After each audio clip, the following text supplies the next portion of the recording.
Good morning all. स्वागत आहे तुमचं आजच्या लेक्चरमध्ये. लास्टच्या लेक्चरला बघा आपण व्यक्तिगत नियंत्रण हा जो मुद्दा आहे 1.1 ह्याच्यामधला ह्याची मी तुम्हाला शॉर्ट समरी देतो की टेकिंग चार्ज, ताबा घेणे हे प्रकरण आपण बघायला सुरुवात केली होती. त्याच्यामध्ये सगळ्यात पहिला पर्सनल कंट्रोल, व्यक्तिगत नियंत्रण ही संकल्पना आपण बघितली. हे बघत असताना व्यक्तिगत नियंत्रण कशाला म्हणायचं आणि संवेदित नियंत्रण कशाला म्हणायचं ह्या दोन्हीमधील फरक देखील पाहिला.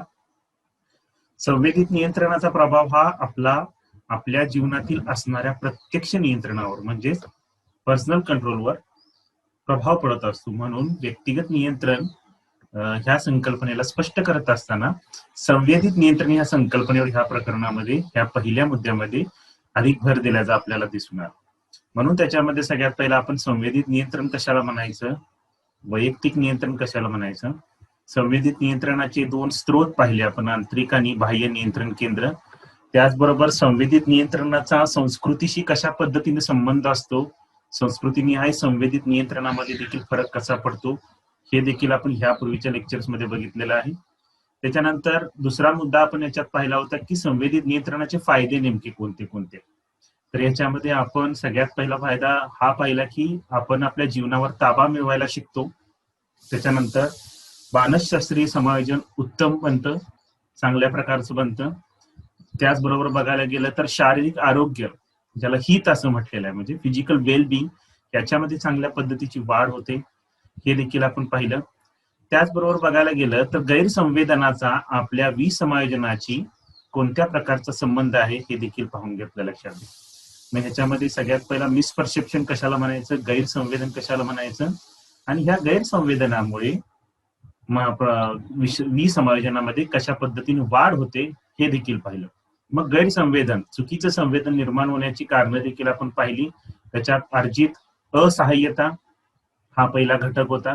आणि दुसरा म्हणजे आपल्याला बरेचदा असं वाटत असते की आपल्या जीवनावर नियंत्रण आहे, पण ते प्रत्यक्षात नसतं, म्हणून नियंत्रणाचा भ्रम हे एक दुसरं कारण आहे की जे आपल्यामध्ये प्रामुख्याने चुकीचं संवेदन निर्माण करतं, लक्षात घ्या, ज्याचा परिणाम हा आपल्या जीवनातील प्रत्यक्ष असणाऱ्या नियंत्रणावर होऊ शकतो, लक्षात घ्या. समजते. त्यानंतर आपण पाहिलं ते म्हणजे काय, संपादित किंवा अर्जित आशावाद. अर्जित आशावाद म्हणजे नेमका काय, मार्टिन सेलिग्मन यांनी सांगितलेल्या या दोन्ही कन्सेप्ट होत्या, अर्जित असहाय्यता आणि अर्जित आशावाद. ह्याच्यामध्ये आपण संपादित आशावाद कशाला म्हणायचं हे देखील पाहिलं. आणि त्याचबरोबर सगळ्यात महत्वाची गोष्ट की संपादित आशावाद शिकला कसा जातो, त्याचबरोबर संपादित आशावादाच्या नेमक्या जोखीमा पण कशा असतात. जरी संपादित आशावादामुळे आपल्या संवेदित नियंत्रणामध्ये चांगल्या प्रकारची सुधारणा होत असली आणि त्यामुळे आपलं व्यक्तिगत नियंत्रण जीवनावरील जरी वाढत असलं तरी अवास्तव संपादित आशावाद हा प्रामुख्याने जोखीम ठरू शकतो, लक्षात घ्या. म्हणून त्याच्यासाठी बचावात्मक निराशावाद, डिफेन्सिव्ह पेसिमिझम ही देखील कन्सेप्ट आपण पाहिली, लक्षात घ्या, ज्याच्यामध्ये बरेचदा अवास्तव आशावादी राहणं हे धोकादायक ठरू शकतं. ह्याचा उलगडा आपल्याला ह्या शेवटच्या मुद्द्यामधून केलेला आहे. क्लिअर? ठीक. अपेक्षा करतो तुम्हाला लास्ट मुद्दा समजला असेल. आज आपण जाऊया दुसऱ्या मुद्द्यावर ह्याच्यातल्या, ते म्हणजे डिसिजन मेकिंग, निर्णय. पहिला मुद्दा चांगल्या पद्धतीने समजल्यानंतर आज आपण दुसऱ्या मुद्द्याकडे वळतोय, दुसऱ्या संकल्पनेकडे वळतोय, that is a decision making, निर्णय. आता जर आपण पाहायला गेलं तर बघा की दैनंदिन जीवनामध्ये अगदी सकाळी उठल्यापासून ते संध्याकाळी झोपेपर्यंत आपण अनेक प्रकारचे निर्णय घेत असतो, लक्षात घ्या. म्हणजे अगदी सकाळी उठणे हा देखील एक निर्णयच असतो. मग आंघोळ करणे, चहा नाश्ता करणे, अभ्यासाला बसायचे की न बसायचं, जेवण करणे, कुठेतरी बाहेर जाणे, हे सगळे छोटे छोट्या गोष्टी ज्या आपण करत असतो हे एक प्रकारचे निर्णयच असतात, लक्षात घ्या. एक प्रकारचे निर्णयच असतात, लक्षात घ्या. पण सगळ्यात महत्वाची गोष्ट की या प्रकरणामध्ये व्यक्तिगत नियंत्रण ह्या संकल्पनेबाबत आपण निर्णय ही प्रक्रिया का अभ्यासतोय हे आपल्याला माहिती असणं गरजेचं आहे. याचं कारण काय आहे की आता ज्या पद्धतीची मी तुम्हाला उदाहरणं सांगितली की दैनंदिन जीवनामध्ये आपल्याला जी सामान्य निर्णय घ्यावे लागतात, त्या निर्णयांच्या बाबतीत आपल्याला इतकं खूप काही कष्ट घ्यावं लागतं अशातला भाग नाही, लक्षात समजते. पण दैनंदिन जीवनामध्ये आपल्याद्वारे घेतले जाणारे जे निर्णय असतात हे मात्र आपल्या व्यक्तिगत नियंत्रणावर असणारा प्रभाव प्रामुख्याने याच्यावर परिणाम करत असतात, लक्षात घ्या. म्हणून निर्णय प्रक्रियेचा परिणाम हा आपल्या व्यक्तिगत नियंत्रणावर होत असतो, लक्षात घ्या. आपल्या जीवनावर असणारं जे नियंत्रण आहे ह्याच्यावर निर्णय प्रक्रिया किंवा निर्णयन ही प्रक्रिया प्रभाव पाडत असते, लक्षात येते.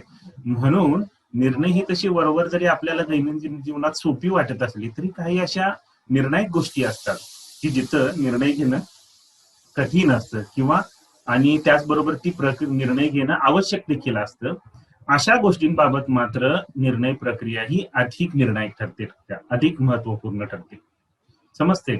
म्हणून सगळ्यात महत्वाची गोष्ट की निर्णय प्रक्रियेचा प्रभाव हा आपल्या व्यक्तिगत जीवनशैलीवर म्हणजेच त्याचा परिणाम आपल्या व्यक्तिगत नियंत्रणावर आपल्या जीवनावर असणाऱ्या नियंत्रणावर हा प्रामुख्याने होत असतो. म्हणून निर्णय नेमकं कसं असतं, कारण ही जरी जितकी वरवर सोपी वाटत असली तरी तितकीच अधिक संकीर्ण असणारी प्रक्रिया. याच्यामध्ये विविध निर्णय प्रक्रियेमध्ये विविध अवस्थांचा समावेश होतो. निर्णय प्रक्रियेवर वेगवेगळ्या घटकांचा प्रभाव होतो. त्याचबरोबर बघायला गेलं तर निर्णय प्रक्रिया ही निर्णय प्रक्रिये पश्चात देखील काही घटक असतात ते परिणाम करत असतात. म्हणून आपल्याला निर्णय प्रक्रिया ही संकल्पना समजून घेणं गरजेचं आहे, लक्षात घ्या, समजतंय. याच्यामध्ये बघा निर्णय प्रक्रियेमध्ये आपल्याला एकूण 4 घटक बघायचे. एक सगळ्यात महत्वाचं बघा की the process of decision making. याच्यामध्ये महत्वाचे 5 घटक आपण बघायचे की निर्णय प्रक्रियेमध्ये समाविष्ट असणारे 5 घटक जे आहेत: rise to the challenges, search for alternative, evaluate to the alternative, make a commitment आणि असेसिंग आवर डिसिजन. म्हणजेच निर्णय प्रक्रिया नेमकी कशी चालते, एखादा निर्णय आपण नेमका घेतो कसं, हे आपल्याला ह्या पहिल्या मुद्द्यामधून समजून घ्यायचं आहे. दुसरा मुद्दा याच्यातील आहे बघा the critical elements in decision making. म्हणजे निर्णयातील महत्वाचे घटक, यालाच तुम्ही निर्णय प्रक्रियेवर परिणाम करणारे घटक असं देखील आपण म्हणू शकतो. त्याच्यामध्ये इन्फॉर्मेशन सिकिंग अँड प्रोसेसिंग म्हणजे माहितीचा शोध घेणे आणि प्रक्रियन करणे. त्याच्यानंतर स्नॅप डिसिजन किंवा स्नॅप जजमेंट, यालाच वेगवान निर्णयन असं म्हणतो आपण त्याला. त्याच्यानंतर रिॲक्टन्स, यालाच प्रतिरोध असं देखील म्हणतो. म्हणजेच हे 3 घटक प्रामुख्याने आपल्या निर्णय प्रक्रियेमध्ये कोणती भूमिका बजावतात आणि कोणत्या पद्धतीनं परिणाम करतात, प्रभाव टाकतात, हे आपल्याला या दुसऱ्या मुद्द्यातून समजून घ्यायचं. त्याच्यानंतर बघा पोस्ट डिसिजन रिग्रेट, यालाच निर्णय पश्चात खेद म्हणायचा. निर्णय घेतल्यानंतरच्या प्रक्रियेमध्ये समाविष्ट होणारा हा तिसरा घटक आहे, तो म्हणजे पोस्ट डिसिजन रिग्रेट.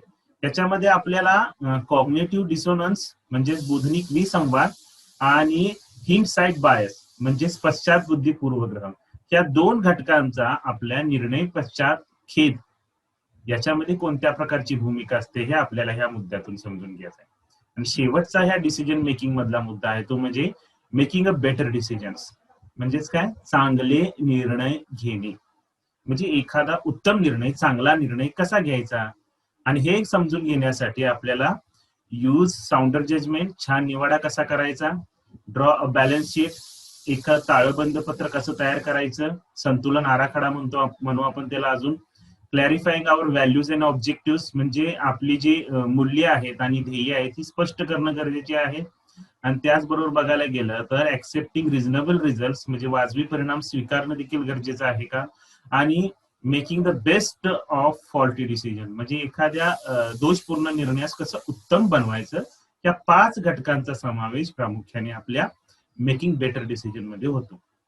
क्लिअर. तर ह्या 4 मुद्द्यांच्या आधारे आपल्याला ही निर्णय प्रक्रिया समजून घ्यायची आहे, लक्षात घ्या. म्हणजे बघा पहिला मुद्दा आपल्याला हे सांगतो की निर्णयन प्रक्रिया नेमकी घडवून कशी येते, चालते कशी. दुसरा मुद्दा जो आपल्याला क्रिटिकल एलिमेंट्स, तो आपल्याला हे सांगतो की प्रामुख्याने ह्या निर्णय प्रक्रियेवर परिणाम कोणते घटक करतात. तिसरा मुद्दा जो आहे तो आपल्याला निर्णय पश्चात आपल्यामध्ये एखादा जर निर्णय चुकीचा झाला तर खेद का निर्माण होतो याचं स्पष्टीकरण करतात. आणि हा खेद जरी निर्माण झाला तरी एखादा निर्णय चांगला कसा बनवायचा किंवा चांगला निर्णयच कसा घ्यायचा याचं स्पष्टीकरण आपल्याला ह्या 4थ्या मुद्द्यामधून होते. क्लिअर. चला मग आता त्याच्यातला पहिला जो मुद्दा आहे तो समजून घेऊया. तत्पूर्वी सगळ्यात महत्वाची गोष्ट काय की निर्णयन कशाला म्हणायचं, डिसिजन, निर्णय घेणे किंवा डिसिजन मेकिंग कशाला म्हणायचं. तर ह्याची व्याख्या करत असताना काय केलेलं बघा, डिसिजन मेकिंग जी the gathering information about relevant alternatives and making an appropriate choice. Decision making is the gathering information about the relevant alternatives and making an appropriate choice. लक्षात घ्या. म्हणजे याचा अर्थ काय होतो बघा की गॅदरिंग इन्फॉर्मेशन म्हणजे काय, तर समस्येशी संबंधित उपलब्ध पर्यायांविषयी माहिती गोळा करणं आणि योग्य पर्यायाची निवड करणं म्हणजे निर्णय घेणे. लक्षात घ्या, योग्य निर्णय घेणे नाही, तर आपल्या समोर जी ही समस्या उपस्थित आहे, लक्षात घ्या, आपल्या समोर जी ही समस्या उपस्थित आहे त्या समस्येची सोडवणूक करण्यासाठी पर्यायी माहिती जमविणे, गोळा करणे आणि त्या उपलब्ध माहितीमधून योग्य पर्यायाची निवड करणे म्हणजे समस्येविषयी निर्णय घेणे. लक्षात घ्या, समजते का?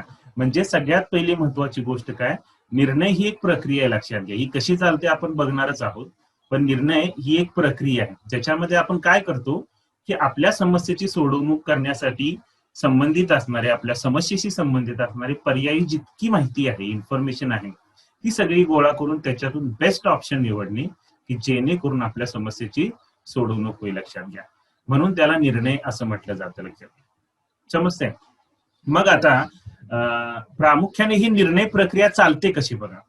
या निर्णय प्रक्रियेमध्ये प्रामुख्याने एकूण 5 घटकांचा समावेश होतो. लक्षात, या प्रक्रियेमध्ये प्रत्येक अवस्थेमध्ये त्या अवस्थेचं वैशिष्ट्य वेगळं आहे आणि पहिल्या 4 अवस्थांमध्ये ती प्रक्रिया त्या अवस्थेतील पार पडल्यानंतर पहिल्या 4 अवस्थांमध्ये व्यक्तीने एक स्वतःला प्रश्न विचारायचा आहे. लक्षात, त्याचा समावेश देखील याच्यामध्ये होतो. लक्षात, मग निर्णय प्रक्रिया नेमकी चालते कशी बघा. सगळ्यात पहिला घटक राईज टू द चॅलेंज, म्हणजेच काय, आव्हानांसाठी उभे राहणे. ही निर्णय प्रक्रियेची पहिली अवस्था आहे. लक्षात घ्या. मग राईज टू द चॅलेंज, आव्हानासाठी उभं राहणे म्हणजे काय, लक्षात घ्या, तर आपली नेमकी समस्या काय आहे किंवा आपल्या समोर नेमकं आव्हान काय आहे हे ओळखणं म्हणजे प्रामुख्याने आव्हानासाठी उभे राहणे. लक्षात घ्या, समजते? म्हणजे काय हो की एखाद्या गोष्टीबाबत जर आपल्याला निर्णय घ्यायचा असेल तर आपल्याला सर्वप्रथम हे माहिती असणं गरजेचं असतं की आपली नेमकी समस्या काय, प्रॉब्लेम आपल्याला डिटेक्ट होणं गरजेचं. लक्षात घ्या, समजते? म्हणून या अनुषंगानं समस्या सोपी करणे हा अशा पद्धतीने तिचं सोपी करण्याचे प्रयत्न करणे की जेणेकरून मूळ समस्याच उरणार नाही. लक्षात घ्या, समजते? म्हणून पहिली जी अवस्था आहे ना, ह्यामध्ये आपली नेमकी समस्या काय ही ओळखण्याचा समावेश याच्यामध्ये या पहिल्या अवस्थेमध्ये होतो. लक्षात घ्या. मग ह्याच्यामध्ये स्वतःला विचारायचा प्रश्न कोणता असतो बघा, ते म्हणजे काय बघा की काहीही न करण्याची किंवा काहीही न बदलण्याची किंवा एखाद्या समस्येला अनुसरून कोणताच निर्णय न घेण्याची जोखीम कोणती असू शकते हे या अवस्थेमध्ये स्वतःला विचारण्याचा प्रश्न असतो. लक्षात घ्या, समजते? म्हणजे माझ्यासमोर एक समस्या उपस्थित आहे आणि त्याच्या बाबतीत मी जर कोणत्याही प्रकारचं पाऊलच उचललं नाही तर त्याचे परिणाम काय असू शकतात हे या पहिल्या अवस्थेमध्ये ओळखलं जातं. लक्षात घ्या, ह्या पहिल्या अवस्थेमध्ये हा प्रश्न विचारला जातो. लक्षात येते? म्हणून पहिली अवस्था म्हणजे नेमकी काय, तर आव्हानांसाठी उभं राहणं म्हणजे काय की आपली नेमकी समस्या काय आहे हे निर्णय प्रक्रियेमध्ये ओळखलं जातं. लक्षात घ्या. त्याच्यानंतर दुसरा बघा, तो म्हणजे काय, पर्यायाचा किंवा पर्यायासाठीचा शोध घेणे, सर्चिंग फॉर द अल्टरनेटिव्ह. जेव्हा आपल्याला हे लक्षात येतं की माझ्या समोर जी समस्या आहे त्या समस्येची नेमकी समस्या काय, म्हणजेच माझ्या समोर नेमकं आव्हान काय, मला कोणत्या समस्येची सोडवणूक करायची आणि ज्याच्याबाबत निर्णय घ्यायचा आहे, हे ज्यावेळी आपल्याला लक्षात येतं तेव्हा मग आपल्याला त्याच्यासाठी वेगवेगळ्या पर्यायांचा शोध घ्यावा लागतो. लक्षात घ्या, समजते? आता हा शोध घेण्यासाठी सगळ्यात महत्वपूर्ण गोष्ट कोणती आहे लक्षात घ्या की व्यक्तीची अभिवृत्ती ही मोकळी किंवा मुक्त असणं गरजेचं आहे आणि लवचिक असणं गरजेचं आहे. लक्षात घ्या, म्हणजे समस्या ज्यावेळी आपल्यासमोर उभी राहते, आपण नेमकी काय समस्या आहे ही पहिल्या अवस्थेमध्ये डिटेक्ट करतो, त्या आपण ठरवतो, आपल्याला त्याचं ज्ञान होतं, तर जेव्हा त्याला अनुसरून आपल्याला जेव्हा समस्येची सोडवणूक करण्यासाठी पर्यायांची आवश्यकता असते दुसऱ्या अवस्थेमध्ये, तेव्हा आपण मानसिक दृष्ट्या अभिवृत्तीच्या दृष्टिकोनातून अधिक मुक्त देखील असणं गरजेचं आहे. अदरवाईज आपल्याला नेमकं त्या समस्येची सोडवणूक करण्यासाठी कोणत्या प्रकारचे पर्याय उपलब्ध होऊ शकतात याचं ज्ञान होणार नाही. लक्षात घ्या, समजतंय? म्हणून पर्यायांचा शोध घेत असताना ह्या अवस्थेमध्ये स्वतःला विचारायचा प्रश्न कुठला असतो बघा की माझ्या समोर जी समस्या आहे, ज्याच्या बाबतीत मला निर्णय घ्यायचा आहे त्याच्यासाठी मी सर्व पर्यायांचा विचार केलेला आहे का, लक्षात घ्या. मी सर्व पर्यायांचा विचार केलेला आहे का, लक्षात घ्या. हा या अवस्थेमध्ये, जर आपण या अवस्थेमध्ये स्वतःला हा प्रश्न विचारला नाही तर कदाचित त्या समस्येच्या सोडवणूक करण्यासाठी ज्या सर्व पर्यायांची आवश्यकता असते, जे आपल्याला एक उत्तम निर्णय घेण्यासाठी उपयुक्त ठरू शकतात, त्या सर्व पर्यायांचा समावेश कदाचित त्या अवस्थेमध्ये झालेला नसला तर मात्र त्याचा परिणाम आपला निर्णय प्रक्रियेवर होऊ शकतो, लक्षात समजते. म्हणून दुसरी अवस्था निर्णय प्रक्रियेतील एखादा डिसिजन घेताना काय असते तर ते म्हणजे काय, सर्चिंग फॉर अल्टरनेटिव्ह, म्हणजे पर्यायांसाठी शोध करणे, असे पर्याय शोधणे जे आपल्या समस्येची सोडवणूक करते. क्लिअर. आता फक्त पर्यायांचा शोध घेऊन पुरेसं नसतं, लक्षात घ्या. ते पर्याय कितपत योग्य आहेत, अयोग्य आहेत, एखादा पर्याय निवडला तर त्याच्यासाठी आपल्याला किती किंमत मोजावी लागणार आहे, ह्या सगळ्या गोष्टींचं प्रामुख्याने आपल्याला मूल्यमापन देखील करावं लागतं. म्हणून पर्यायांचा शोध घेतल्यानंतर सगळ्यात महत्वाची गोष्ट म्हणजे काय की त्या पर्यायांचं मूल्यमापन देखील करणं गरजेचं आहे, लक्षात घ्या. समजतंय. आता पर्यायांचं मूल्यमापन म्हणजे काय की आपण ज्या वेळेला समस्येला अनुसरून निर्णय घेण्यासाठी पर्यायांचा शोध घेतो, त्यामधून निवडलेला पर्याय जे आहे त्याची जोखीम किती आहे, रिस्क किती आहे, हा पर्याय निवडला तर मग त्याची किंमत किती मोजावी लागणार आहे, हा जर निवडला नाही तर त्याची रिस्क आपल्याला किती असणार आहे, इत्यादींची तुलना प्रामुख्याने आपल्याला पर्यायांचं मूल्यमापन करताना करावं लागतं, लक्षात घ्या. समजते.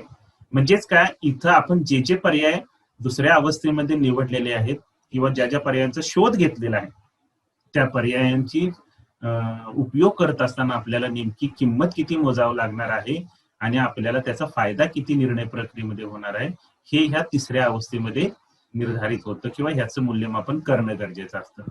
म्हणून ह्या अवस्थेत स्वतःला विचारायचा प्रश्न म्हणजे काय की माझ्यासाठी म्हणजे माझी समस्या सोडवण्यासाठी सर्वोत्तम पर्याय नेमका कोणता आहे, हा या ठिकाणी स्वतःला प्रश्न विचारणं गरजेचं आहे. जेव्हा बेटर ऑप्शन आपल्यासाठी कोणता आहे हा प्रश्न आपण स्वतःला विचारतो त्यावेळेला आपल्या समोर उपस्थित असणाऱ्या किंवा आपण शोधलेल्या पर्यायांचं मूल्यमापन देखील तितकंच सटीकपणे आणि योग्य पद्धतीने होतं, लक्षात घ्या. समजतंय. म्हणून बघा आतापर्यंत आपण काय केलं की निर्णय प्रक्रियेमध्ये सर्वप्रथम समस्या ओळखणे, त्याच्यानंतर त्या समस्येविषयी निर्णय घेण्यासाठी पर्यायांचा शोध घेणे, त्या पर्यायांचं मूल्यमापन करणे, याच्यानंतर सगळ्यात महत्वाची गोष्ट की इथंपर्यंत ज्यावेळी आपण येतो मूल्यमापनापर्यंत तेव्हा एखादा पर्याय हा एखाद्या समस्येला अनुसरून निर्णय घेण्यासाठी किती फायदेशीर आहे किंवा किती जोखीमपूर्ण आहे याचं ज्ञान आपल्याला मात्र तिसऱ्या अवस्थेत होऊन जातं, लक्षात घ्या. म्हणून चौथी अवस्था जी असते तर मेक अ कमेंट म्हणजे बांधिलकी तयार करणं, लक्षात घ्या. समजते. मेक अ कमेंट याचा अर्थ काय, लक्षात घ्या. बांधिलकी तयार करणं म्हणजे याचा अर्थ काय तर आपण जो पर्याय निवडलेला आहे त्याबाबत कमिटमेंट एक प्रकारची स्वतःला करणे की होय मला आता या समस्येबाबत निर्णय घेण्यासाठी या पर्यायासोबत जायचं आहे, मला निर्णय घेण्यासाठी आता या पर्यायासोबत जायचं आहे, ही एक प्रकारची बांधिलकी स्वतःबरोबर व्यक्तीनं करणं गरजेचं असतं, लक्षात घ्या. समजतंय. म्हणजे असा पर्याय निवडणे किंवा त्याच्याशी बांधील राहणे की तो कमीत कमी खर्चात आपल्याला जास्तीत जास्त फायदा मिळवून देईल निर्णय घेताना. बेसिकली बरेचदा हे धोकादायकी ठरू शकतं की कमीत कमी खर्चामध्ये अधिकाधिक नफा मिळवणारा पर्याय ज्यावेळी आपण निवडण्याचा प्रयत्न करतो त्यावेळी ती गोष्ट जोखीमपूर्ण ठरू शकते, लक्षात येते. पण एका कोणत्या तरी निर्णयावर आपल्याला शेवटी बांधील होणं गरजेचं, पर्यायावर बांधील होणं गरजेचं असतं जेणेकरून एक उत्तम निर्णय आपल्याला घेता येईल, लक्षात घ्या. म्हणून ह्या चौथ्या अवस्थेमध्ये मग आपण प्रश्न काय विचारायचा असतो, लक्षात घ्या की मी निवडलेला जो पर्याय आहे उत्तम पर्यायाची आहे त्या उत्तम पर्यायाची अंमलबजावणी मी कधी करावी आणि इतरांना त्याची कल्पना कधी द्यावी, लक्षात घ्या. या पद्धतीने जर विचार केला का नाही की घेतल्या जाणाऱ्या निर्णयावर या अवस्थेत काम करणं सोपं होतं, लक्षात घ्या. समजतंय. म्हणजे काय तर मी माझ्या समोर असणाऱ्या या समस्येसाठी मी खूप विचार करून पर्यायांचा शोध घेतला, त्या पर्यायांचं मूल्यमापन केलं आणि त्याच्यानंतर मी आता ह्या पर्यायाची निवड ह्या निर्णयापर्यंत पोहोचण्यासाठी करणार आहे.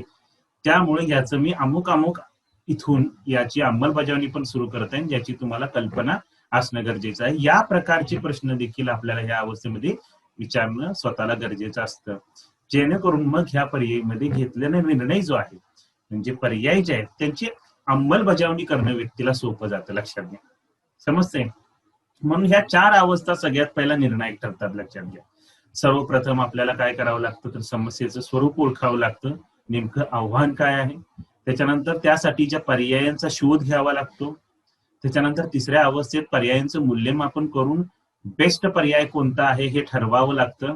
आणि चौथ्या अवस्थेमध्ये बांधिलकी तयार करून तो निर्णय कधी, तो पर्याय कधी निर्णयाची त्या निर्णयाची पर्यायाची निर्णयासाठी अंमलबजावणी कधी करायची हे प्रामुख्याने आपल्याला चौथ्या अवस्थेत करावं लागतं.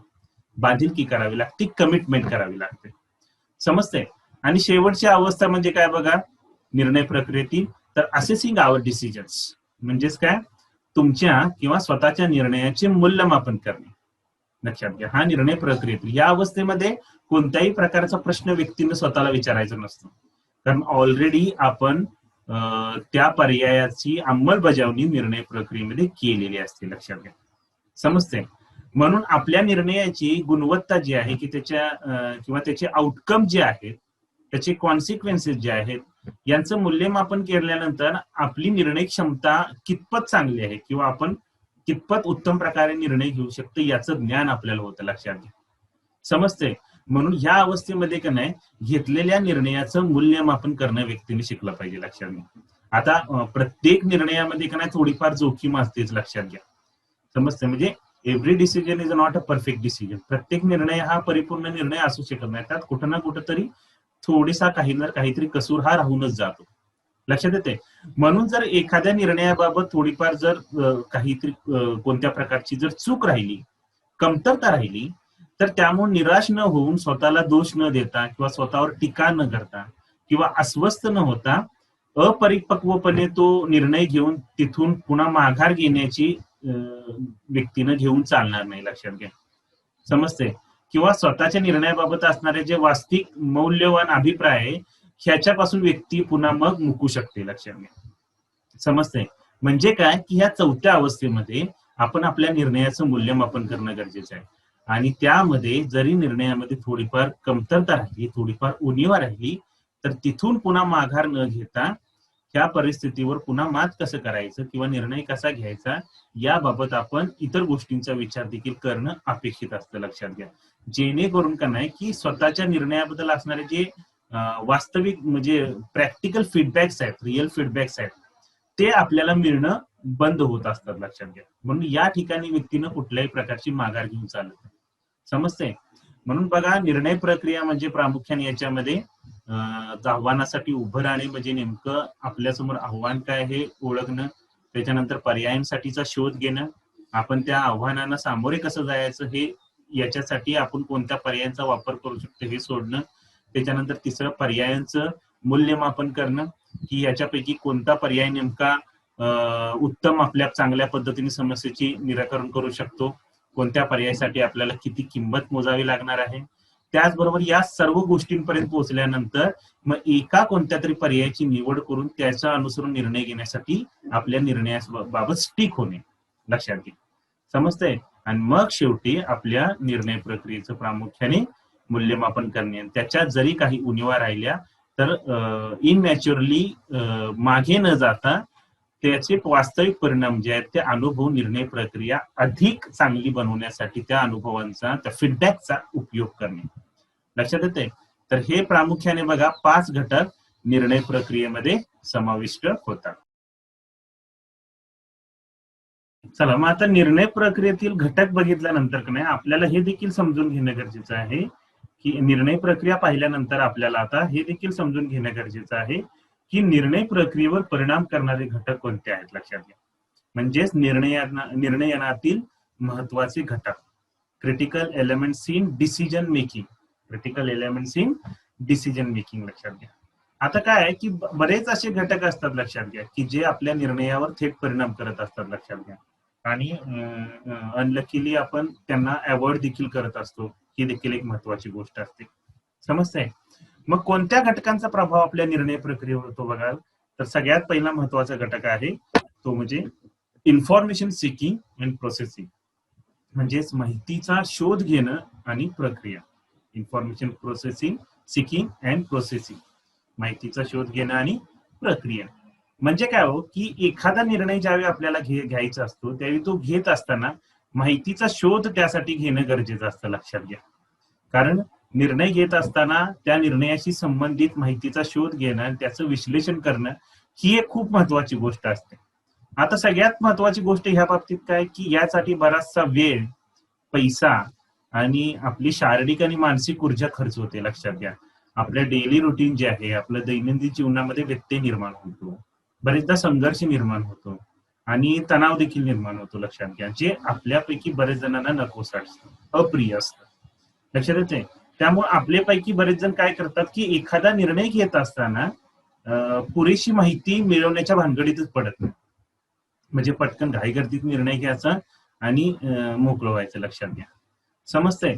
पण याच्या बाबतीत जर बघायला गेलं की असं घाईगर्दीत निर्णय जर घ्यायला गेलं तर एखाद्या कोणत्या तरी गोष्टीवर मार्गावर अवलंबून राहिल्यामुळे त्याचे परिणाम देखील आपल्याला भोगावे लागतात. म्हणून कोणत्याही गोष्टीवर निर्णय घेत असताना त्याच्या बाबतीत उपयुक्त प्रमाणात माहिती ही गोळा करणं देखील अपेक्षित असतं, लक्षात घ्या. वेगवेगळ्या पद्धतीने माहिती गोळा करून त्याच्यातील एखाद्या विशिष्ट मार्गाचा, म्हणजे एका कोणत्याही मार्गावर अवलंबून न होता डिफरंट सोर्सेसचा यूज करून, वापर करून त्याच्यातून एखादा सोर्स प्रामुख्याने आपण माहिती निर्णय घेण्यासाठी उपयोग करणं गरजेचं असतं, लक्षात घ्या. समजतंय. आजच्या घडीला बघायला गेलं तर नाही सगळ्यात महत्वपूर्ण गोष्ट म्हणजे काय की वेगवेगळ्या मार्गाने ज्यावेळी आपण माहिती मिळवत असतो त्यावेळी आपल्याला अधिक वास्तविक माहिती ही पूर्ण निर्णय घेण्यासाठी उपयुक्त ठरत असते, लक्षात घ्या. समजते. पण मी ज्या पद्धतीने सांगितलं त्या पद्धतीनं की बरेचदा आपण माहिती गोळा करत असताना वरवरच्या माहितीवर बरेचदा जोर देतो, लक्षात घ्या, आणि त्याचे परिणाम आपल्याला सहन देखील करावे लागतात. म्हणून माहिती गोळा करण्यास सुरुवात करण्यापूर्वीच परिस्थितीला शरण जाणे किंवा आहे तशा पद्धतीचा निर्णय घेणं याच्यापेक्षा दुसरी मोठी वेदना ही कुठलीही निर्णय घेतानाची असू शकत नाही, लक्षात घ्या. म्हणून हा सगळ्यात महत्वाचा घटक असतो जो आपल्या निर्णय प्रक्रियेवर, विशेषतः आपलं निर्णय चुकण्यामध्ये कारणीभूत ठरू शकतो, लक्षात घ्या. निर्णय चुकण्यासाठी कारणीभूत ठरू शकतो. म्हणजे कोणत्याही समस्येला अनुसरून निर्णय घेत असताना त्याच्यासाठी उपयुक्त माहिती गोळा न करणं आणि त्यावर प्रक्रिया न करणं आणि घाईगर्दीत निर्णय घेणं हे प्रामुख्याने धोकादायक ठरतं. हा पहिला घटक आहे. त्याच्यानंतर बघा स्टेप डिसिजन, म्हणजेच वेगवान निर्णय, लक्षात घ्या, वेगवान निर्णय. आजच्या धावपळीच्या जगामध्ये जर बघायला गेलं ना तर आपल्याला खरंच म्हणजे हल्ली तर ते खूप जाणवते की आपल्याला वेळच नसतो. अगदी एखाद्याचा फोन उचलायला देखील आपल्याला वेळ नसतो, लक्षात येते. म्हणून बरेच जणांना आपण काय केलं जातं की ह्या घाईगर्दीच्या व्यस्त जीवनात आपण बसताना आपण एखादा निर्णय असा शॉर्टकटचा वापर करून घेतो, लक्षात घ्या. समजते. आणि त्याच्या बाबतीत बरेच जण बघायला गेलं तर हल्ली प्रसार माध्यमांकडे लोक जास्त वळतात, लक्षात घ्या, निर्णय घेत असताना. उदाहरणार्थ इंटरनेट हा आजच्या घडीत माहिती गोळा करण्याचा एक उत्तम मार्ग बनलेला आहे, लक्षात घ्या. समजते.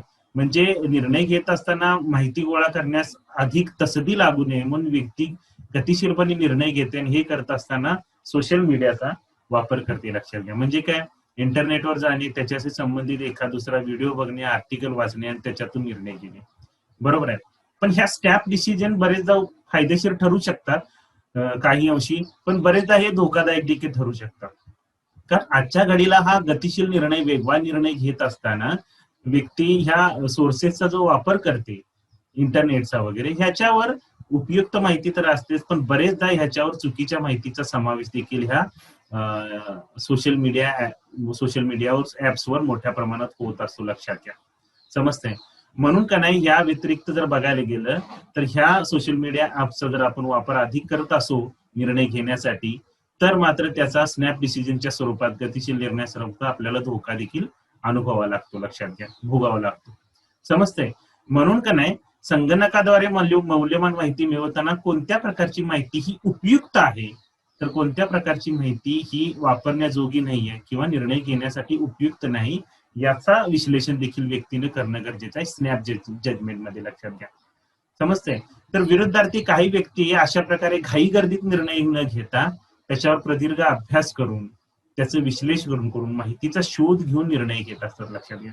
आता ह्याचा एक धोका काय आहे की खूप अभ्यास करून निर्णय घेणे, तर आपल्याला प्रदीर्घ काळ ह्याचा वेळ द्यावी लागते, ह्याला वाट पाहावी लागते, आणि बरेचदा याच्यातून व्यक्तीमध्ये ताण किंवा चिंता किंवा आरोग्याची समस्या मग निर्माण होऊ शकतात, लक्षात घ्या. समजते. म्हणून स्वतःचं व्यक्तिगत नियंत्रण करण्याचं, स्वतःचा ताण हाताळण्याची क्षमता मात्र इथं असणं गरजेचं आहे, लक्षात घ्या. समजते. म्हणजेच काय की अशा प्रकारचा ताण जरी निर्माण होत असला तरी पण स्नॅप डिसिजन घेणं, घाई गर्दीत एखाद्या इंटरनेट सोर्सेसच्या आधारे, युट्यूबवर टाकलेल्या माहितीच्या व्हिडिओच्या आधारे एखादा निर्णय घेणं हे मात्र धोकादायक ठरू शकतं, लक्षात घ्या. म्हणून बघा की पुरेशी माहिती गोळा न करणं, त्याच्यावर विश्लेषण न करणं आणि त्याच्याच बरोबर एखादा निर्णय असा गतिशीलपणे घेण्याचा प्रयत्न केलं, ह्याच्यामुळे प्रामुख्याने व्यक्तीच्या निर्णय प्रक्रियेमध्ये दोष राहू शकतात, लक्षात घ्या. समजते. त्याच्यानंतर दुसरा मुद्दा आहे बघा महत्वाचा याच्यामधला, निर्णय प्रक्रियेवर परिणाम करणारा तिसरा घटक, तो म्हणजे रिॲक्टन्स, लक्षात घ्या. रिॲक्टन्स, प्रतिरोध असं म्हटलेलं आहे, लक्षात घ्या. प्रतिरोध म्हणजे काय नेमकं बघा की जेव्हा आपले वैयक्तिक स्वातंत्र्य प्रतिबंधित होते, तेव्हा निर्माण होणारी विरोधी प्रतिक्रिया म्हणजे प्रतिरोध होय, लक्षात घ्या. लक्षात येते का? म्हणजे काय की बरेचदा काय असतं की आपणास जे करायचं असतं ते स्वतःच्या आवडीनिवडीनुसार, स्वतःच्या इच्छेनुसार करायचं असतं. आपली आवड जपायला आपल्याला व्यक्तीला आवडत असतं, लक्षात घ्या. पण बरेचदा नाइलाज असतं, आपल्याला इतरांच्या इच्छा अपेक्षांची जोपासना करावी लागते, आणि त्यांच्या इच्छांची जोपासना करत असताना आपल्या अगदी इच्छेच्या विरोधी जाऊन एखादा निर्णय घ्यावा लागतो, लक्षात घ्या. म्हणून स्वतःच्या वैयक्तिक स्वातंत्र्यावर ज्यावेळी निर्बंध येतात आणि त्याच्यातून निर्माण होणारी व्यक्तीमधील एकदम विरोधी प्रतिक्रिया, म्हणजे त्याला प्रामुख्याने रिॲक्टन्स असं म्हणतात, प्रतिरोधाचं, लक्षात. समजते. ह्याचा प्रतिरोधाचा प्रामुख्याने का नाही मोठ्या प्रमाणात परिणाम हा आपल्या निर्णय प्रक्रियेवर होत असतो, लक्षात घ्या. समजते. म्हणजे अगदी सोप्या भाषेत सांगायला गेलं तर एखाद्या व्यक्तीला जे काम करायला आवडत नाही तेच काम बॉसने त्याला सांगणे, म्हणजे जेणेकरून त्याच्याकडून मिळणाऱ्या प्रतिक्रियेमध्ये विरोधाभास दिसावा. रिॲक्टन्स एक्झाम्पल आहे, लक्षात घ्या. समजते. म्हणून ह्या रिॲक्टन्सचा, प्रतिरोधाचा परिणाम हा प्रामुख्याने आपल्या निर्णय प्रक्रियेवर होत असतो, लक्षात घ्या. समजते. उदाहरणार्थ जर बघायला गेलं तर आवाज येत नाही माझा? येतोय की सर. चला मग तो नेटवर्क प्रॉब्लेम, मला मेसेज आला, आवाज येत नाही, नेटवर्क इश्यू असेल बघा. हा, तर प्रतिरोध, रिॲक्टन्स, लक्षात घ्या. प्रतिरोध कशाला म्हटलेला आहे की जेव्हा आपल्या वैयक्तिक स्वातंत्र्य प्रतिबंधित होतं तेव्हा निर्माण होणारी विरोधी प्रतिक्रिया म्हणजे रिॲक्टन्स, लक्षात. म्हणजे आपल्याला जे करायचं आहे त्यापेक्षा इतरांना जे अपेक्षित आहे ते करण्याच्या प्रयत्न करण्यासाठी आपल्याला जे भाग पाडलं जातं आणि आपल्या व्यक्तिगत स्वातंत्र्याला मर्यादा येतात, बंधनं येतात, आणि त्याच्यातून निर्माण होणारी अगदी विरोधी प्रतिक्रिया म्हणजे रिॲक्टन्स, लक्षात घ्या. ह्याचं एक चांगलं उदाहरण जर आपण सोशल मीडियाच्या बाबतीत बघायला गेलं तर बघा, जे मोठ्या प्रमाणात दिसून येतं बघा, ते म्हणजे प्रतिबंधित फल परिणाम, लक्षात घ्या. प्रतिबंधित फल परिणाम, त्याला प्रामुख्याने काय म्हणतात बघा, तर प्रतिबंधित फल परिणामाला तर त्याला फोरबिडन फ्रूट इफेक्ट असं म्हणायचं. फोरबिडन फ्रूट इफेक्ट, लक्षात घ्या. आता हे प्रतिबंधित फल परिणाम म्हणजे नेमकं काय बघा, लक्षात घ्या. तर चिथावणी देणाऱ्या आणि विशिष्ट वयासाठी प्रतिबंधित असणाऱ्या चिथावणी देणाऱ्या आणि विशिष्ट वयासाठी प्रतिबंधित असणाऱ्या गोष्टींमुळे त्या प्रतिबंधित गोष्टीच करण्याची इच्छा ग्राहकांमध्ये म्हणजे व्यक्तीमध्ये निर्माण होणं म्हणजे प्रतिबंधित फल परिणाम, लक्षात घ्या. म्हणजे अगदी सोप्या भाषेत सांगायला गेलं तर बघा, प्रतिबंधित फल परिणाम म्हणजे काय की जी गोष्ट करण्यासाठी मनाई केली जाते, रोखलं जातं, की जी गोष्ट करण्यासाठी प्रतिबंध असतो, प्रोहिबिटेड असते, तीच गोष्ट करण्याची व्यक्तीमध्ये इच्छा निर्माण होणं म्हणजे ह्याला प्रतिबंधित फल परिणाम असं म्हणतात, लक्षात घ्या. हा रिॲक्टन्सच एक एक्झाम्पल आहे, लक्षात घ्या. प्रतिरोधाचाच एक परिणाम आहे, लक्षात येते. म्हणजे समजा एका ठिकाणी जर नोटीस लावली असेल की स्मोकिंग करू नये, तर तिथंच व्यक्तींना स्मोकिंग करण्याची इच्छा होती. म्हणजे आपण बरेचदा असं पब्लिक प्लेसेस मध्ये पण लिहिलेलं असतं, सरकारी कार्यालयामध्ये जाताना आपल्याला दिसतं, येथे थुंकू नये असं लिहिलेलं असतं, त्याच्यावरच एखाद्याने पिचकारी मारलेली असते. रिॲक्टन्स आहे, प्रतिबंधित फल परिणाम आहे, लक्षात घ्या. समजतंय. म्हणून का नाही याच्या बाबतीत जर बघायला गेलं, लहान मुलांच्या बाबतीत जर हिंसक गेमचं उदाहरण घ्या, आपण त्यांना जितकं सांगू की ह्या प्रकारच्या गेम खेळणं धोकादायक आणि खेळू नयेत, तर त्या प्रकारच्याच गोष्टी, त्या प्रकारचे गेम खेळण्यासाठी मुलांमध्ये अधिक उत्सुकता निर्माण होते. समजते? म्हणून रिॲक्टन्स जो आहे, प्रतिरोध जो आहे, हा एक आपल्या निर्णय प्रक्रियेवर परिणाम करत असतो. मग सांगण्याचं तात्पर्य काय बघा, इथं लक्षात घ्या की कोणताही निर्णय घेत असताना ह्या 3 घटकांचा प्रभाव आपल्यावर होत असतो. अपुरी माहिती ही प्रामुख्याने धोकादायक ठरत असते, त्यामुळे योग्य माहिती गोळा करून त्यावर निर्णय घेतला पाहिजे. त्याच्यानंतर स्नॅप जजमेंट घेत असताना कोणतीही घाई गडबड न करता, म्हणजे स्नॅप जजमेंट घेतलाच नाही पाहिजे. जिथं आणीबाणीची परिस्थिती, अशा ठिकाणी स्नॅप जजमेंट लागू केला पाहिजे, वापरला पाहिजे. पण स्नॅप जजमेंट घेत असताना ज्या पद्धतीने इंटरनेटवरची किंवा सोशल मीडियावरची चुकीची माहिती गोळा करून निर्णय घेतले जातात, ते होणार नाही. तर शांत पद्धतीने, विवेकपूर्ण, घाईगर्दीत न करता वेळ घेऊन विचारपूर्वक निर्णय हा प्रामुख्याने घेतला पाहिजे. आणि रिॲक्टन्स, प्रतिरोध, जेव्हा निर्णय प्रक्रियेमध्ये आपल्याला एखाद्या गोष्टीबाबत निर्णय घेत असताना रिॲक्टन्स दिसून येतो, आपल्यामधून प्रतिरोध दिसून येतो की एखादी इच्छा नसणारीच गोष्ट आपल्याला करायला सांगितली जाते, तेव्हा आपल्याला हे लक्षात येणं गरजेचं आहे की या ठिकाणी आपल्या वर्तनामधून प्रतिरोध दिसण्याची संभाव्यता आहे. म्हणून या निर्णयाबाबत घाई गर्दी न करणं फायद्याचे आहे, हे व्यक्तीला समजलं पाहिजे. समजतंय? तर बघा, निर्णय प्रक्रियेवर परिणाम करणारे हे 3 घटक आहेत.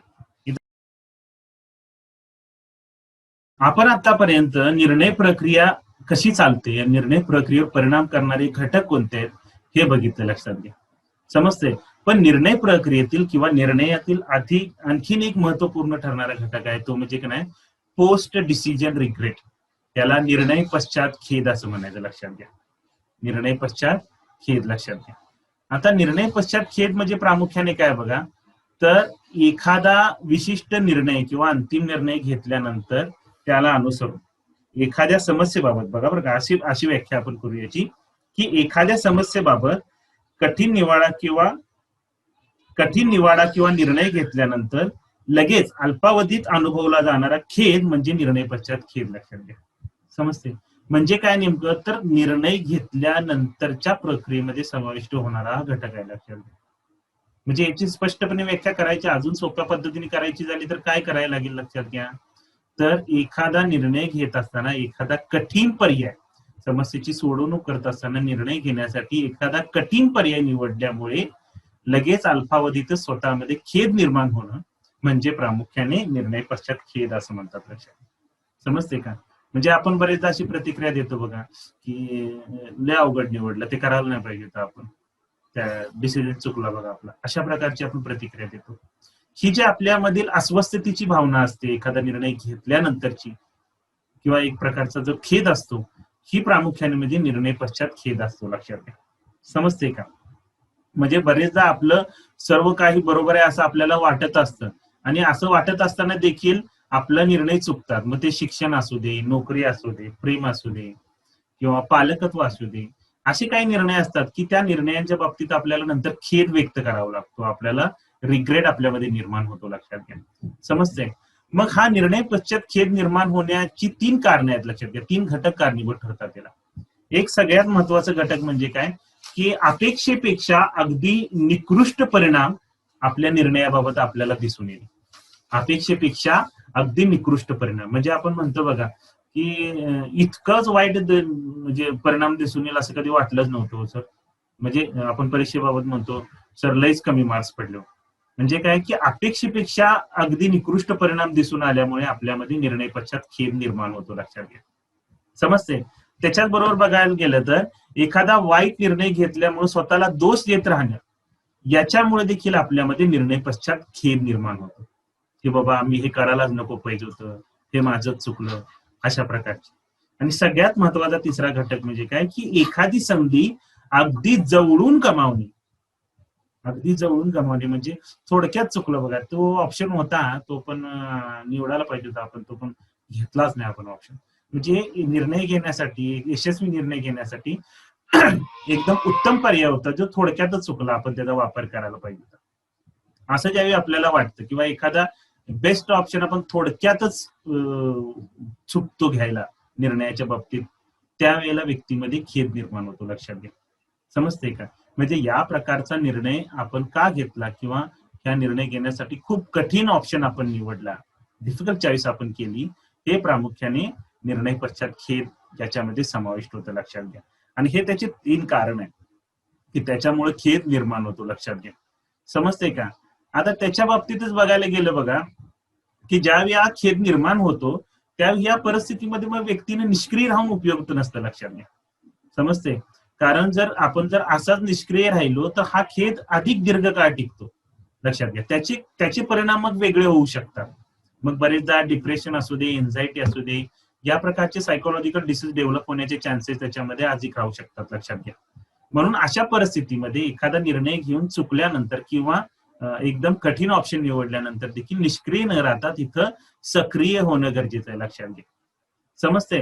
याच्यामुळे आपल्याला काय होतं की निर्णय पश्चात खेद हाताळण्यासाठी आपल्याला मदत होते, लक्षात. यासाठी पुढील 2 घटक आपल्याला फायदेशीर ठरतात बघा, लक्षात घ्या. एक म्हणजे बोधनिक विसंवाद आणि दुसरा म्हणजे पश्चात बुद्धी पूर्वग्रह, लक्षात घ्या. पश्चात बुद्धी पूर्वग्रह. आता बोधनिक विसंवाद म्हणजे प्रामुख्याने बरेचदा काय असतं बघा की एखादा निर्णय घेतल्यामुळे किंवा बरेचदा एखादा निर्णय घेतल्यामुळे पश्चात खेद निर्माण झालेला असताना जी अस्वस्थतेची भावना व्यक्तीमध्ये निर्माण होते, लक्षात घ्या. जी अस्वस्थतेची भावना व्यक्तीमध्ये निर्माण होते याला प्रामुख्याने बोधनिक विसंवाद असं म्हटलं जातं, लक्षात घ्या. बोधनिक विसंवाद म्हणजे एखादा निर्णय घेतल्यानंतर ज्या व्यक्तीला पश्चाताप होतो किंवा खेद निर्माण होतो आणि त्याच्यामुळे जे व्यक्तीमध्ये अस्वस्थतेची निर्णय पश्चात खेद निर्माण झाल्यामुळे जी अस्वस्थतेची भावना निर्माण होते त्याला प्रामुख्याने बोधनिक विसंवाद असं म्हटलं जातं, लक्षात घ्या. म्हणजे काय की एखादा डिसिजन काळजीपूर्वक घेऊन सुद्धा निर्णय चुकतात तेव्हा व्यक्ती बोधनिक विसंवादाबरोबर जगत असते, लक्षात घ्या. बोधनिक विसंवादाबरोबर जगत असते, लक्षात घ्या. मग ह्या बोधनिक विसंवाद म्हणजे प्रामुख्याने काय की पोस्ट डिसिजन रिग्रेट जो आहे त्याच्यामुळे निर्णय पश्चात खेद जो आहे त्याच्यामुळे व्यक्तीमध्ये जे अस्वस्थतेची नैराश्याची भावना निर्माण होतात त्याला प्रामुख्याने बोधनिक विसंवाद म्हणतात, लक्षात घ्या. मग ह्याच्याशी व्यक्ती टॅकल कशी करते, ह्या बोधनिक विसंवादाला कसं टॅकल करायचं, कारण आपण निर्णय पश्चात खेद कसा कमी करायचे याचे 2 महत्वाचे घटक बघायला लागले. तर ह्याच्याशी टॅकल करण्यासाठी मग व्यक्ती सोशल कंपॅरिझनचा उपयोग करते, सामाजिक तुलना म्हणजे काय की इतरांच्या तुलनेत आपण नेमके कोण आहोत, बरोबर का. एखाद्या निर्णयाबाबत किंवा निर्णय पश्चात खेद ज्या व्यक्तीमध्ये निर्माण होतो तेव्हा इतरांच्या तुलनेत आपण नेमके कोण आहोत हे समजून घेण्यासाठी इतरांशी तुलना करणे, स्वतःची इतरांशी तुलना करणे व त्यासाठी इतरांचा उपयोग करण्याची प्रक्रिया लागते. समजते? म्हणजे काय की अगदी सोप्या भाषेत की स्वतःची इतरांशी तुलना करणे, अशा व्यक्तीशी तुलना करणे सोशल कंपॅरिझन म्हणजे की ज्याने आपल्यापेक्षा वर्स्ट डिसिजन घेतलेला आहे, आपल्यापेक्षा पण निकृष्ट निर्णय त्याचा घेतलेला आहे आणि ज्याला त्याचे परिणाम भोगावे लागत आहेत, त्याला सोशल कंपॅरिझन असं म्हणतात, लक्षात घ्या. समजतं? ह्याच्यातून हा पोस्ट रिग्रेट जो आहे, पोस्ट डिसिजन रिग्रेट, हा प्रामुख्याने कमी करण्यात किंवा हाताळण्यात व्यक्तीला मदत होते, लक्षात घ्या. म्हणजे आपण बरेचदा म्हणतोय बघा एखादा प्रोडक्ट घेऊन आपण लॉस मध्ये आलेलो असतो त्यावेळी आपण काय म्हणतो, काय नाही आपलं निदान घातलेले पैसे तर निघाले, त्यांनी शेजाऱ्याने घेतलं त्यांचं तर ते घातलेले पण निघाले नाही, त्यांचा तर फुल टोटली लॉस झाला, लक्षात घ्या. म्हणजे अशा व्यक्तीशी स्वतःची तुलना करणं की ज्यांनी एखाद्या तशाच प्रकारच्या निर्णयाबाबत आपल्यापेक्षा पण निकृष्ट निर्णय घेतलेला आहे, लक्षात घ्या.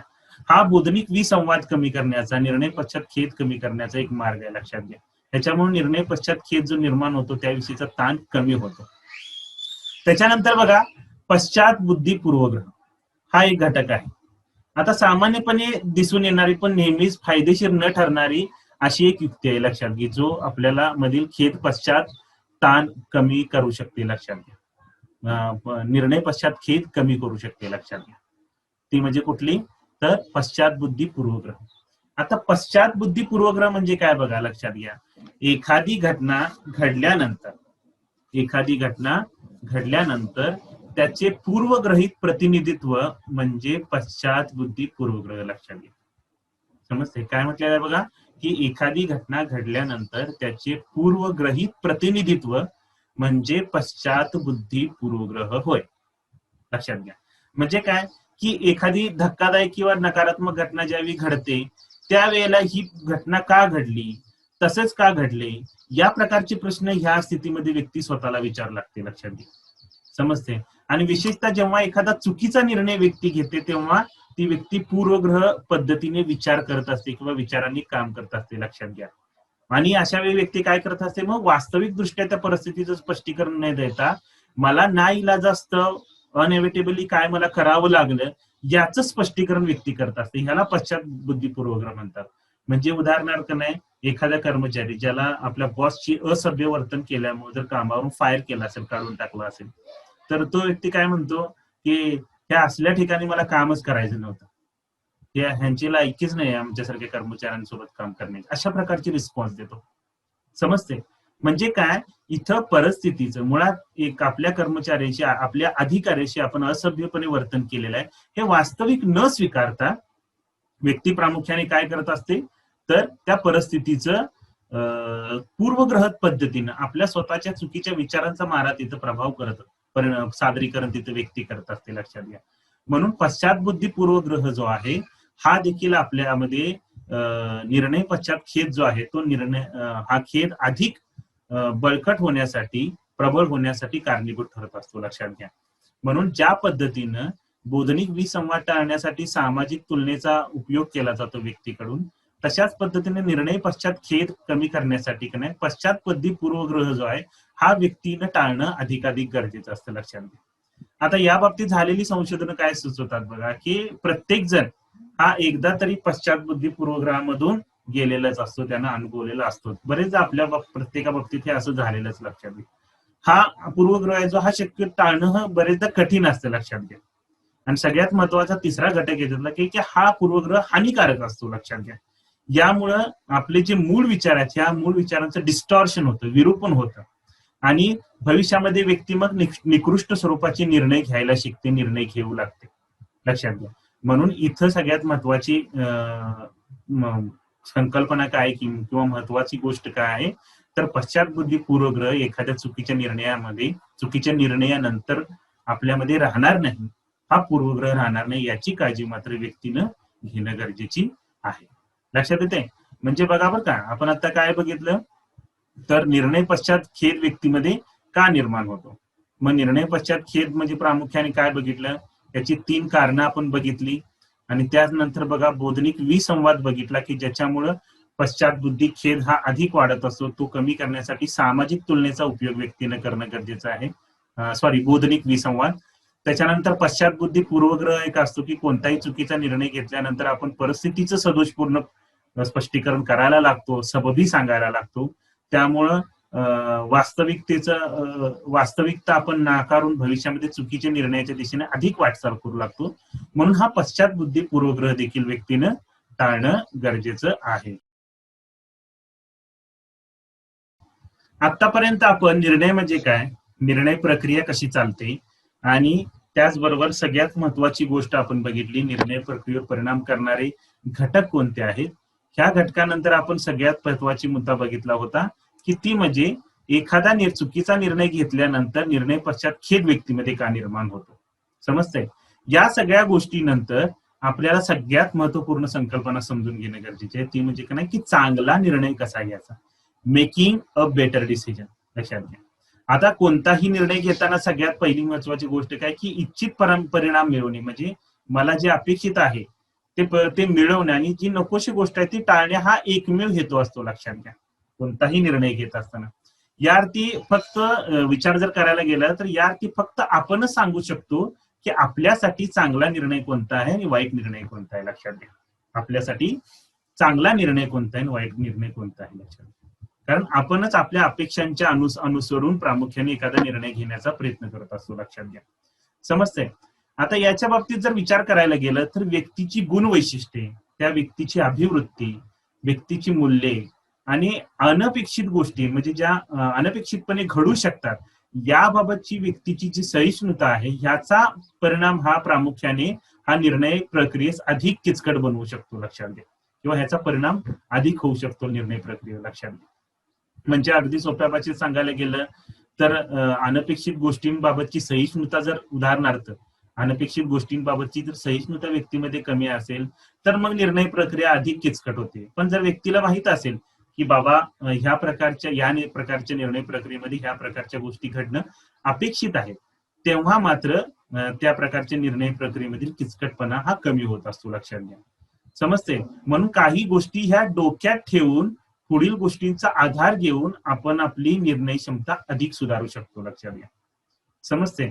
म्हणून उत्तम निर्णय कसा घ्यायचा, एखादा चांगला निर्णय कसा घेतला जातो, तर त्याच्यात सगळ्यात पहिला महत्वाची गोष्ट म्हणजे काय की युजिंग साऊंडर जजमेंट और यूज साऊंडर जजमेंट, म्हणजे छान निवाडा वापरणे.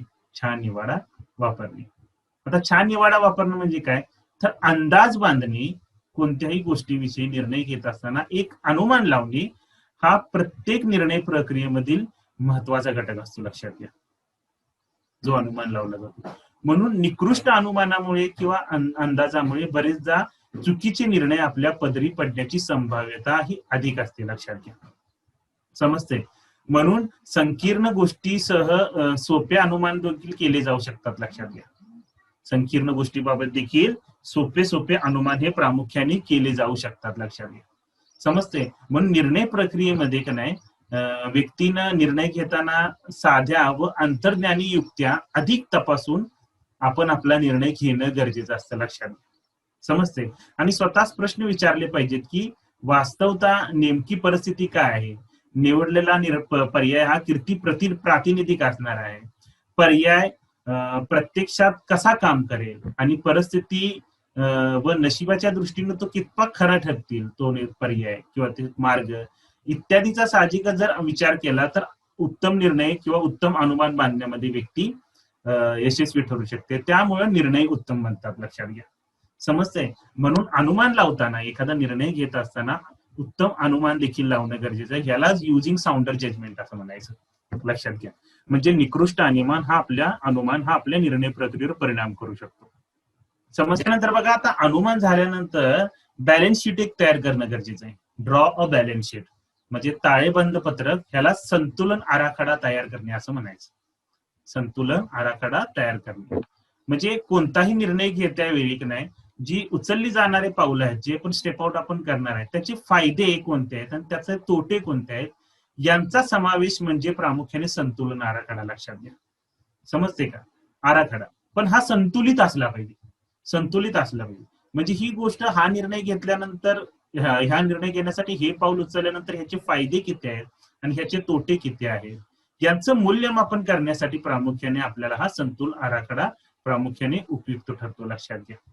समजतंय. आता याच्या बाबतीत जर बघायला गेलं की निर्णय घेण्याच्या अनुषंगाने परिस्थितीचे बहुविध मल्टिपल वेनं इव्हॅल्युएशन करण्यासाठी, मूल्यमापन करण्यासाठी आणि उत्तम नियोजन करण्यासाठी प्रामुख्याने आपल्याला ह्या ताळेबंद पत्राचा किंवा संतुलन आराखड्याचा प्रामुख्याने उपयोग होतो, लक्षात घ्या.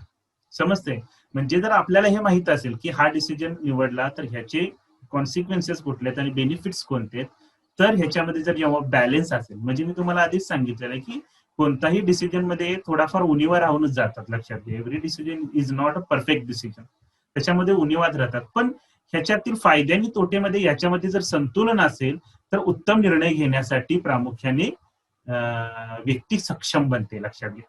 समजते. म्हणून योग्य अनुमानाबरोबरच योग्य संतुलन आराखडा देखील आपल्या निर्णयाबाबत व्यक्तीने गरजेचं आहे, तेव्हा एखादा उत्तम निर्णय व्यक्ती घेऊ शकते.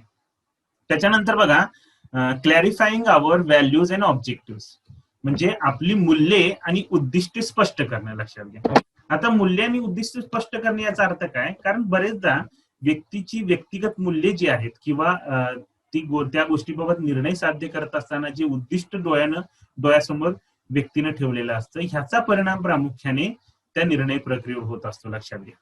समजते.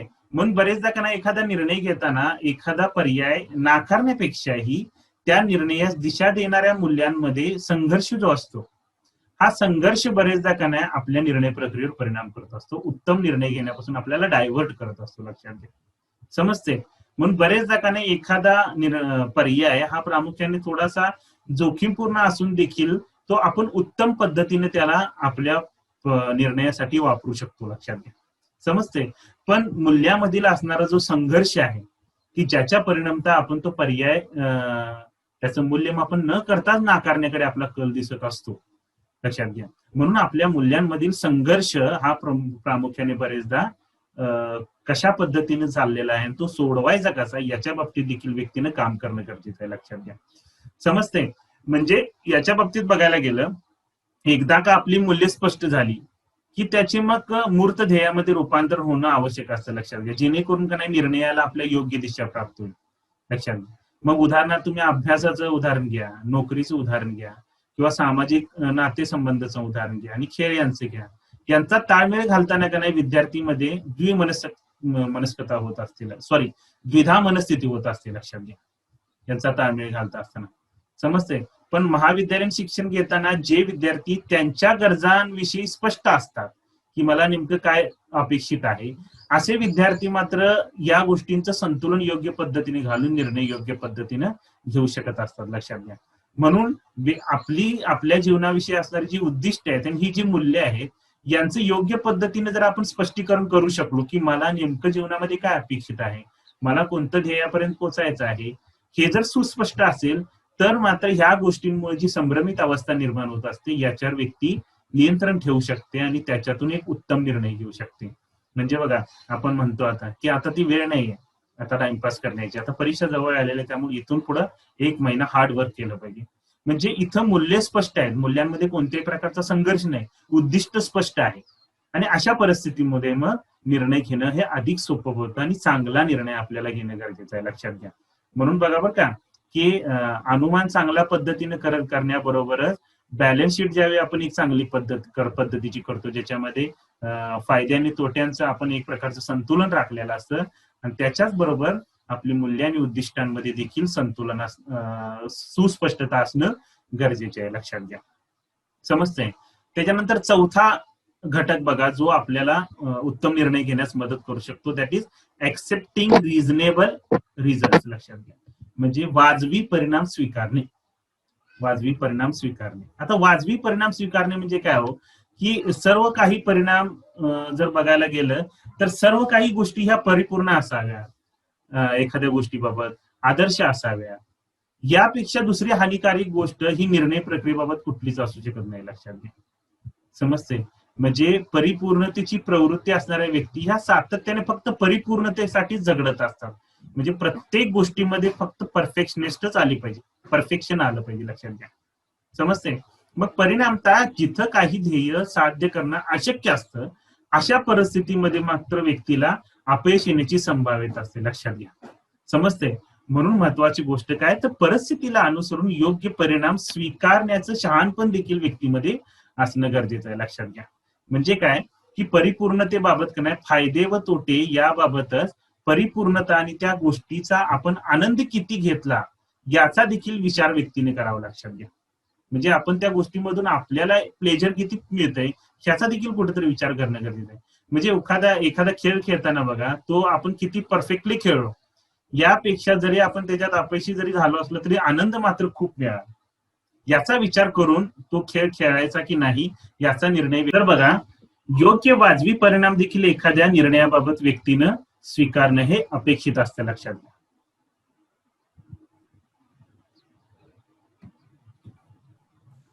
म्हणजे एखादी गोष्ट करत असताना त्याच्यातून आपल्याला किती फायदा मिळणार आहे त्यापेक्षा ती गोष्ट आपल्यासाठी किती आनंद देणार आहे याचा देखील विचार कुठेतरी व्यक्तीनं करणं गरजेचं आहे, लक्षात घ्या.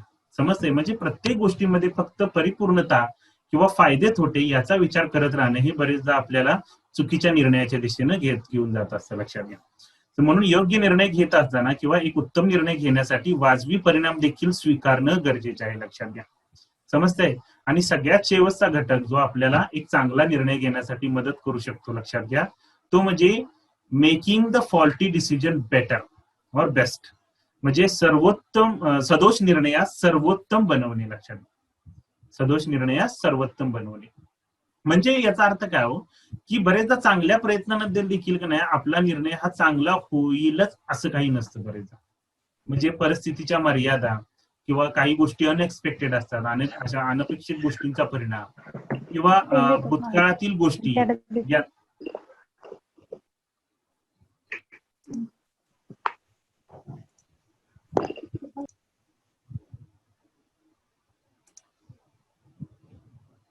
बरोबर का की सदोष निर्णयास देखील सर्वोत्तम बनवण्याची प्रवृत्ती ही व्यक्तीमध्ये एक उत्तम निर्णय घेण्यासाठी गरजेची आहे, लक्षात घ्या.